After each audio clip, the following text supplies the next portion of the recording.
air-to-ground tasks.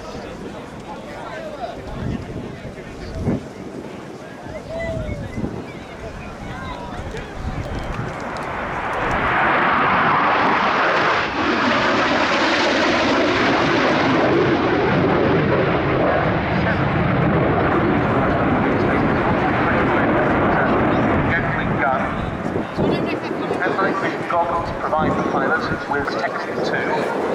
And moving on to the T-45 Goshawk at Naval Air Station Meridian in Mississippi.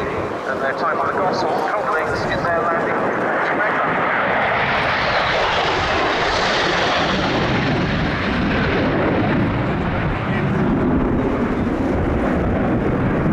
Standing on there to a 360-degree maximum rate turn. Aircraft pulling around 60. If they were to climb, the aircraft would appear incredibly low at the apex of the turn. So go from 300 to about 500 feet maximum rate turn.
maximum acceleration from the 90 knots.